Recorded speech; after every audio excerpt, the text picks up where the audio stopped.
What's going on YouTube? So you might remember our first Grand Highlander review in beautiful Hawaii, but now we're back home in Kentucky.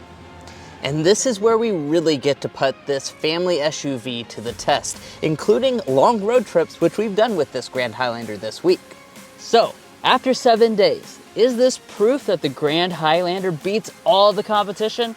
Well, let's go ahead and find out.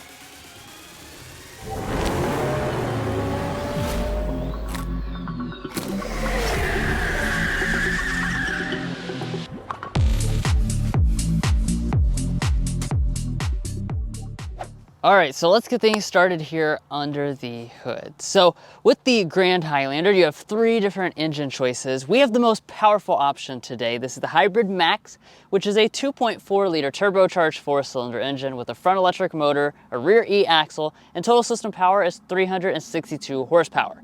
That's paired to a 6-speed automatic transmission and all-wheel drive, and your combined fuel economy is 26 miles per gallon. Now, of course, later on in this review, we'll be taking it out for a drive. We'll be talking about our real-world fuel economy over the past 7 days, getting things like our sound level reading, and additionally, after that, we'll be talking about pricing and 2 new elements that we're integrating into our reviews, predicted resale value and reliability. So you'll definitely want to stay tuned for that. But let's go ahead and close up the hood because we need to take a look at the exterior design and the functionality of the interior. So taking a look at the exterior design, even though this is an all-new product for the Toyota lineup, it certainly looks familiar in a lot of ways. It actually doesn't look all that much like the existing regular Highlander. To my eye, it looks a lot more like the Toyota RAV4, which means that it's going to have a pretty handsome look, and it's also going to be a little bit boxier overall in terms of our edges here. Now, taking a look at the grille itself, you have a large face, like a lot of Toyota products, kind of separated into a big lower fascia and then a skinny upper fascia. You've got a chrome accent going across the front, and then the Hybrid Max models, those are going to exclusively have this silver accent going down across the bottom. Now, in terms of our lighting, you do have LED lighting standard across the board. If you get a limited or platinum trim level, you're going to get the up-level version of this. So all the elements will be LED, projector low and high beam, LED turn signal indicator, and daytime running light, plus LED fog lamps right there in the middle. Now, walking around to the rear design, I think you continue to find a very Toyota design. You know, this really reminds me a lot of the RAV4, like I said, at the front. And that's not really a bad thing, it just has a nice family resemblance. Yeah, and I think overall it looks pretty darn handsome. Now, let's go ahead and break down some of those design elements. First of all, I do want to point out that we have a big spoiler up here at the top. We have Grand Highlander branding going through here, and let's check out our taillights and see if all the elements are LED. So we have an LED brake light portion that also doubles as your turn signal, LED reverse light as well, and I also like that the brake light goes all the way across the top here. That's a nice premium touch, and to have all 3 elements as LED, I definitely like that about this Grand Highlander. Now, heading down to this lower area, this is where you're going to notice some rugged matte black plastic. We also have a silver accent for a nice premium look. Since we have the Hybrid Max, we're also going to have dual exposed exhaust outlets on both sides. I really like that touch. And because we have the Hybrid Max, we have a maximum tow capacity of 5,000 pounds. That's also going to be the same if you choose a traditional 2.4 liter turbo gas option. But be aware, if you choose the hybrid, not the Hybrid Max, that'll be 3,500 pounds instead. Now, in terms of our wheels, there are only 3 main trim levels. However, the different powertrains also get different finishes as well. So that makes several different versions that you can get, beginning at 18-inch alloys with the XLE. And then most models will come with 20-inch alloy wheels. This, again, is the Hybrid Max Platinum. So we're going to have a 20-inch contrast alloy wheel, which I definitely like the looks of these. They look very nice, especially with the color selected for this tester. This is Storm Cloud Gray. This is a really cool new color that looks great on this Grand Highlander. Now, backing up to our mirrors, you are going to have standard blind spot monitoring and standard heating on all models. Power folding will come on the limited trim level, but be aware that unlike some of the rivals, you cannot get auto dimming exterior mirrors on any version of the Grand Highlander. Now here at the side of the Grand Highlander, you're going to see just how large this vehicle is overall. It's 201.4 inches long to be exact, which actually puts it around 6 inches shorter than the Toyota Sequoia and about 6 inches larger than the Toyota Highlander. So it's right smack in the middle of those two models. And we're going to have a very boxy shape overall. We have some chrome trim around our windows and on our roof rail up top. And then as far as your safety systems are concerned, Toyota is including all 4 active safety features as standard equipment on the Toyota Grand Highlander. And if you choose the Platinum model, you will also get a traffic jam assistant at speeds of up to under 25 miles per hour. But guys, that's going to be it for the exterior design of this Grand Highlander. There is a lot to show you when it comes to practicality on the inside, but first, if you're new here, we're brothers, and we've been reviewing cars since we were 12 and 16. We may be young, but we love cars. And we'd love for you to subscribe to be a part of our Car Confections family. Let's learn a lot, have some fun with all the latest cars. You've seen the exterior, but the real star of the show is the inside. So let's get into that. First, of course, we'll take a quick look at the key fob. All Grand Highlanders will come with a smart entry system as well as a digital key. This is Toyota's typical key fob. It does have Grand Highlander branding on the back. Getting inside is as easy as grabbing behind the handle since there's a sensor on all 4 doors. And go ahead and check out the interior. So this being the fully loaded model does mean we're going to have the nicest experience that you can get in the Grand Highlander, and some exclusive touches. The big exclusive thing is going to be the seat color. So when you choose a Platinum or the Platinum Hybrid Max, you are going to get this special color called Portobello. This is something that's going to distinguish it from the normal black or gray options that you get on the other trim levels. In terms of the seating material, this is going to be a suede insert in the center and then a leather trim on the outside edge on the Hybrid Max version. The Platinum that's in the other versions are just going to be a full leather seat. And overall, it's a very, very comfortable seat on long trips. Down below, you are going to find 10 ways of power adjustment on all trim levels. You don't get anything extra, though, on this top-end model. Memory seats will be on the Limited and Platinum trim levels. But let's go ahead and climb inside. Now that I've fully climbed inside, the first thing we need to assess is the overall material quality. So let's begin over here on our door trim. So across the armrest here, we do have a leather padded area with stitching. It is going to be a soft touch plastic across the top part. And we have a big section of, I think, a faux carbon fiber trim running through here. Now as we move to the upper parts of the dashboard, we kind of have a split design. So the top part, this is all going to be a hard touch plastic. But the center section here, this is going to be covered in a leatherette. This is matching to the seat color. And we have a stitching detail that runs all through here. Again, we have more of this faux carbon fiber running through this area. And if you have a Hybrid Max model, you've got an exclusive element on the inside. You're going to have some bronze accents. So you'll see that over here on this vent. You'll see that in various places, including the center vents and down the center console area. Speaking of the center console, we do have a nice leather padding all through here, which is really solidly put together. But let's go ahead and fire it up with our push button start located down here.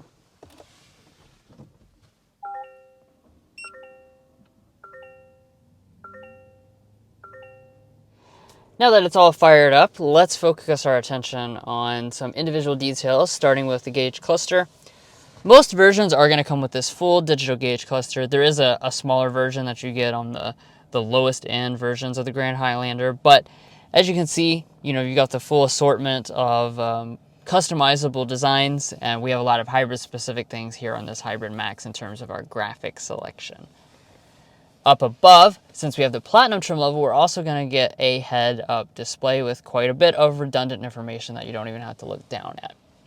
We've also got rain-sensing wipers, and then taking a look at the steering wheel, again, we have those exclusive bronze accents. We've got the full leather covering that all trim levels will get. And then we've got manual tilt and telescoping, as well as steering wheel heating, which you can turn on and off right over there. But let's get into interior storage, because this is all about being a practical family machine. And I'm happy to report that this Grand Highlander is a donut dominator. That's right. We do the donut test here at Car Confections, and we see how many fit inside. 2 dozen is our maximum. That's all we can carry along with us in a full-size backpack, and this swallows that up easily with room to spare. That's how deep this center cubby is. And it seals off very nicely with a nice pad for your arm to rest on. Now, in addition to that though, you still have a good deal more storage cubbies. So you got our 2 cup holders, you got a big area right here. We have our spot for our wireless phone charging pad, which by the way is standard on every trim level. Over next to it, you've got another nice spot for a second phone. The passenger side is going to be spoiled as well, so we've got some storage over here, as well as a storage shelf across the front, and they even get their own USB port in addition to these 2 right there. Now our shifter doesn't take up much space. It is a small compact shifter. You see this in some Toyota and Lexus products. You just push to the left and back for drive. You can shift manually as well with the paddle shifters on this Hybrid Max. Going into reverse, we're going to see a 360-degree camera system pop up with this top trim level. As you can see, you get that nice overhead view. You also have active trajectory, front and rear parking sensors, and then you can also press that at any time, even when you're in park, if you want to spin all the way around the vehicle to see your surroundings. Back in this area, you're going to have a wide assortment of buttons. By the way, the electronic parking brake does activate automatically and you have brake hold. But these are your drive mode controls. You have several different ones you can choose between. It's not really a super off-road capable machine. That's going to be the 4Runner's territory, but you can do some different settings there, and you also have a hill descent control. Now as we kind of move above, the next place we come to are our climate controls. So as you can see, this kind of just sets inside of this panel. I do wish it was finished in a piano black to actually match with the surroundings. It looks a little bit cheap in terms of the overall knob quality we've observed over the last week, but functionality is going to be just fine. It's easy to use because it's all physical, and it is 3-zone automatic on all trim levels. Heated seats are standard equipment. Ventilated seats come on the limited and the platinum trim levels. Another thing that's easy to use is the audio system because we have a nice physical knob located right there. This is an 11-speaker JBL, and we'll go ahead and give it a sample.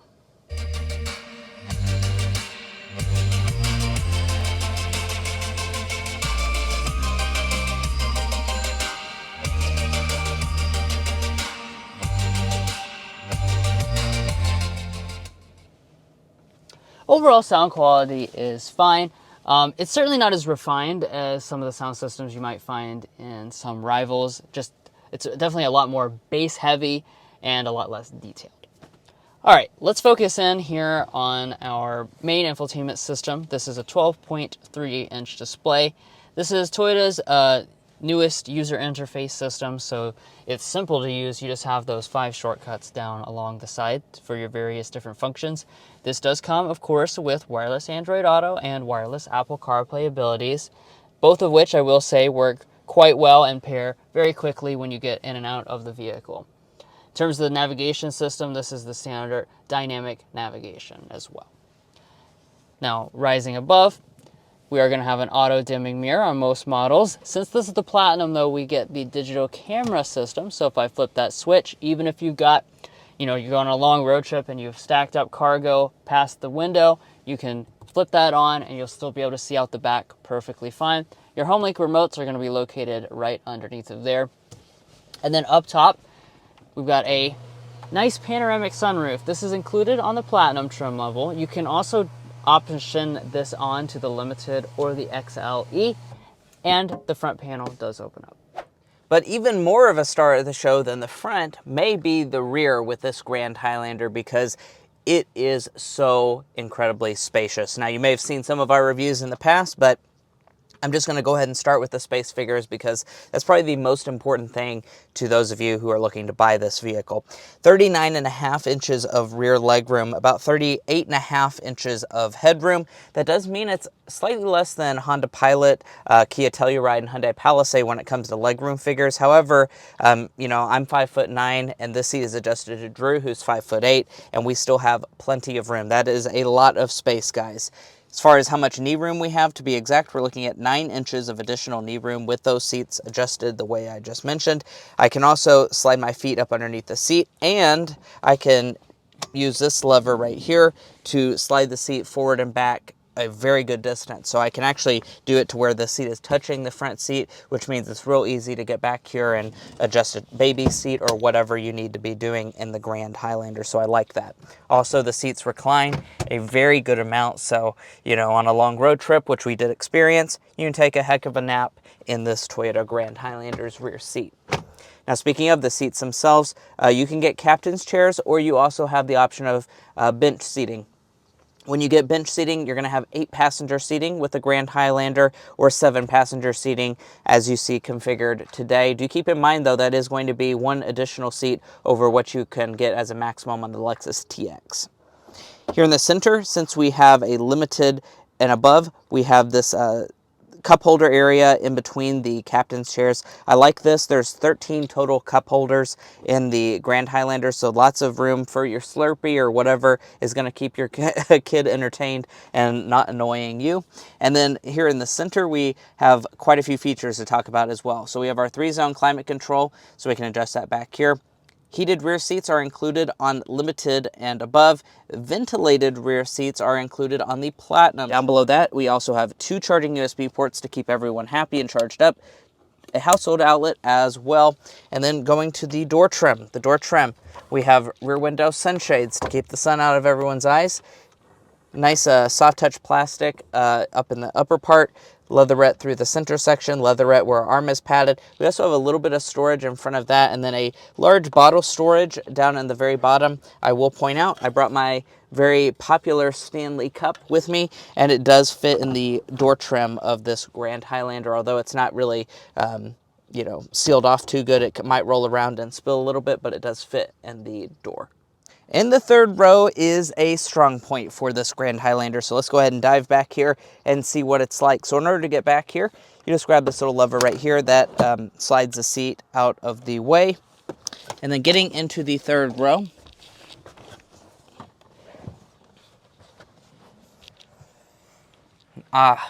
very nice. So we're sitting at about 33.5 inches of overall legroom, about 37 inches of headroom. Like I just mentioned, I am 5'9", so I'm the average size adult, and I honestly have no problems with how comfortable I am back here. The thigh support is very solid for this segment. It's definitely going to be better than something like a Honda Pilot, a Kia Telluride, a Hyundai Palisade. Those vehicles, just the overall space, it is going to be larger and feels a little bit more comfortable back here.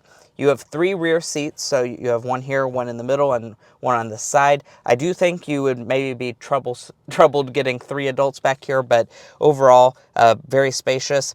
As far as how much additional legroom we have about 2 inches of additional knee space with this seat slid all the way back. My feet can slide up underneath the seat, and as far as features are concerned, we have USB ports integrated underneath of the window, vents out of the ceiling, some LED lighting. We have 3 additional cup holders on each side, and then we do have this area that's brown, but it is still going to be hard touch for our arm to rest. Now, as far as the third row rating scale, I will rate this as fit for adults. It shies away from fit for a king, only because it doesn't have some of the features that I would maybe like to see, some of those bougie touches like heated rear seats and rear window sunshades. And what do families have a lot of? Well, they have a lot of stuff to bring along as well. So let's check out the cargo area in this Grand Highlander. Now, we do have a hands-free power tailgate on limited trim levels and above.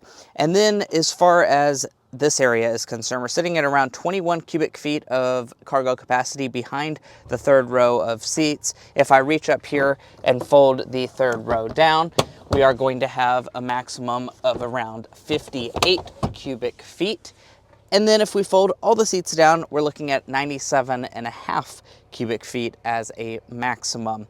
Now, as far as how that compares to its main rivals, that is going to be way larger than stuff like a Kia Telluride, Hyundai Palisade. It's larger than a Honda Pilot, and really it's going to be one of the largest options that you can get. It pretty much ties those largest offerings like a Chevy Traverse, so a lot of stuff you can bring along with you.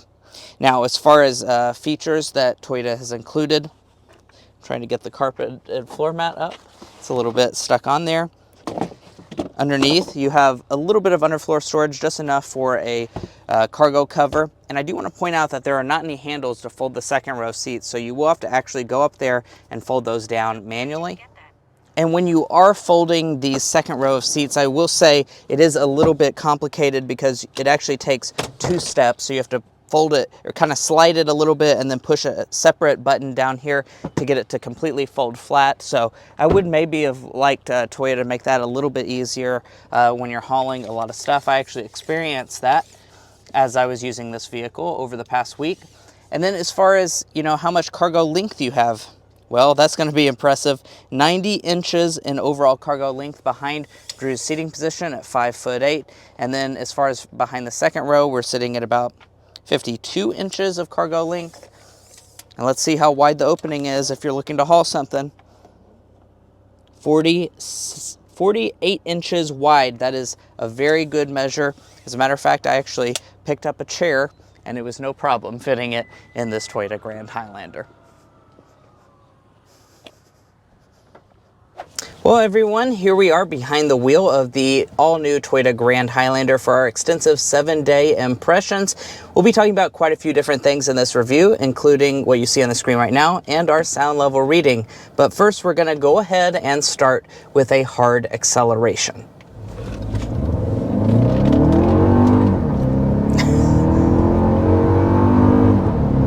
$60. It pulls hard. Yeah. Definitely. From the first time that we experienced this, it really was impressive in terms of power, and throughout the 7 days, it just continues to impress by how effortlessly it moves what is ultimately a pretty big SUV, but having the extra power versus, you know, what you can get on a lot of the competition, I think is a huge benefit. And we'll talk more about that as we go, you know, throughout the rest of this test drive. But how much power do we have? 362 horsepower is our horsepower figure.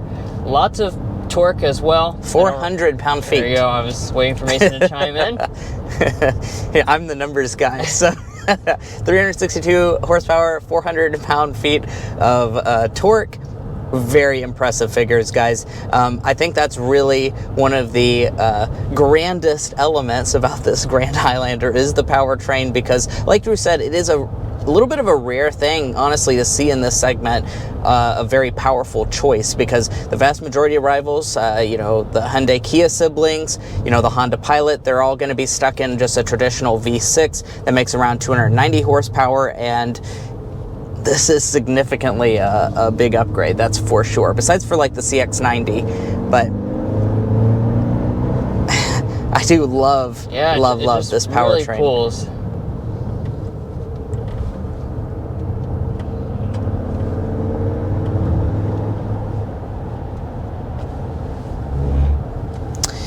Now, there are other powertrain options. So if you don't want to choose, you know, one of the higher end Grand Highlanders, you will instead get a traditional gas setup, a 2.4 turbo, 4-cylinder, 265 horsepower, 310 pound-feet of torque. We've sampled that out in countless other Toyota products. It's a perfectly adequate motor to get a vehicle of this size up to speed. The one thing I will point out is probably going to be a little bit louder, more unrefined than this Hybrid Max setup. I really like the noise that this thing makes. Also, they are offering a traditional hybrid, so not the Hybrid Max, but a traditional hybrid that's going to be a weaker 2.5 liter naturally aspirated 4-cylinder, 2 electric motors, 243 total horsepower on board with that model. So that's going to be significantly slower than this as well. So this kind of is your mix between performance and also getting that hybrid fuel economy. And let's talk a little bit about what trim level can get which version. I think it should be cleared up as well. The 2.4 turbo is standard on all 3 trim levels. You can get the standard hybrid system on the XLE or the Limited. And then the Limited can get the Hybrid Max, or the Platinum can get the Hybrid Max. So if you're keeping track, that means the Platinum is the trim level that can get all 3.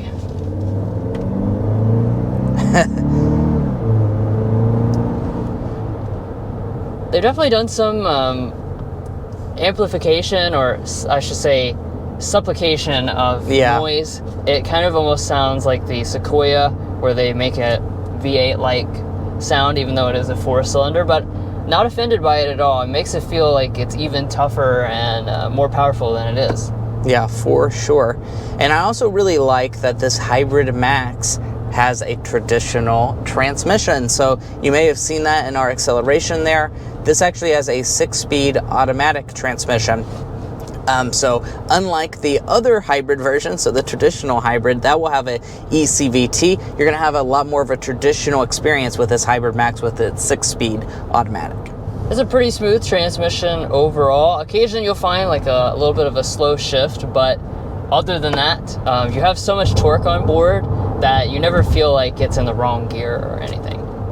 And while we're just kind of cruising along down this highway, I do want to just go ahead and leave off the performance for a little bit and dive into ride quality, because this is a Grand Highlander after all. It's really designed just to bring your family along for long road trips, which, like we said, we did do this week. And I have to say, very, very impressive. I absolutely love the way that they've done the suspension in this Grand Highlander. It soaks up the bumps super well. The seats are very comfortable over long road trips and long periods of time. So you're going to be nothing but happy with this Grand Highlander when it comes to the ride quality, that's for sure.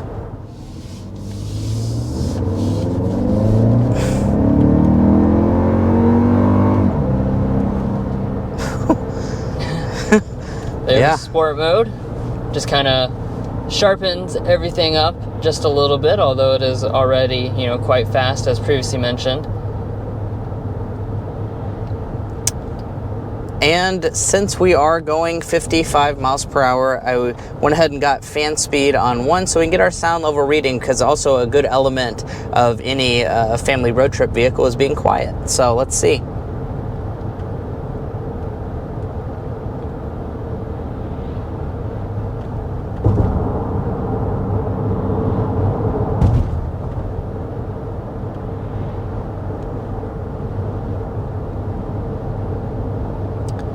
53.5 decibels seems to be the number that we've settled in at for this Toyota Grand Highlander on our home stretch of road here in Kentucky. So this is an official Car Confections sound level reading. We've been waiting on that for a while for this model, and that is a very good sound level reading, but you don't have to take my word for it, because we've posted on carconfections.com, our website, all of our sound level readings, so you can go see that yourself at carconfections.com/sound level readings, because there is a lot of competition to compare to, and believe me, we've reviewed them all. We review a lot of these family SUVs. And indeed, what does that confirm? Well, that shows us that this is actually the third quietest in the segment that we've ever tested out. It slots in a little bit louder than the Mazda CX-90 and the Volkswagen Atlas, but it even beats out stuff like the Kia Telluride and the Hyundai Palisade. So very impressive sound level reading for this Grand Highlander. Also, I think it's worth discussing, since we do have that Hybrid Max, is this a sporty family SUV? Well, in some ways it is, but it does not compromise that overall comfort like we have been discussing throughout. And I think that really strikes a great balance. Obviously, when you go around corners, body roll is going to be present. It is a big SUV, but it is pretty well controlled for as large as it is. I like the steering as well. It strikes a good balance between getting a immediate response, as you can see when you turn off center, and not being too heavy as well at the same time for that parking lot maneuverability that a lot of you guys are going to be looking for. Overall, though, it's not scary to drive on a narrow country road like this, so I think they've done a good job with that, again, ride handling balance. But what are one of the big benefits of having a hybrid system? Well, that's going to be your fuel economy. So I'm going to go ahead and read you off the EPA numbers for this Grand Highlander. Now, of course, it depends largely on what trim level you get, or what engine you get, rather. The Hybrid Max is going to be 27 miles a gallon combined, according to the EPA. The maximum fuel economy that you can get would be the hybrid version with front wheel drive. That can get up to 34 miles per gallon combined. And then the traditional gas engine that's standard on all of the versions, that comes in at either 22 or 24 mpgs. So I would certainly recommend getting one of the hybrid setups. That's definitely going to save you quite a bit of money over the lifetime of the vehicle. And I bet you're probably curious as to what we've been getting over the past 7 days that we've had this vehicle, our real world fuel economy. Now, what you're seeing on the screen right now is our sample, which is consisting mostly of our city driving 22.2 mpgs. However, we've driven this vehicle and actually had to fill up a couple different times, so we actually have a few other figures that we can point in, but it's been sitting around about 23.5 to 24 mpg, depending on what situation we put the vehicle in, according to the vehicle. But that's not the full story, because we do actually have a fuel economy test video coming to the channel. So you'll want to stay tuned for that, because we actually have a little bit of surprising results when we calculate the fuel economy manually for this Grand Highlander. All right, let's dive into Slam Dunk and Airball for today. I'm gonna start with the Slam Dunk. This one here is hard to decide, so we're actually gonna do like a dual Slam Dunk. It's gonna be the combination of the performance and fuel economy of the Hybrid Max, which is awesome, and then the awesome amount of space. Those two things, I think, stand out so much against all the competition. There's a lot of competition. Yeah.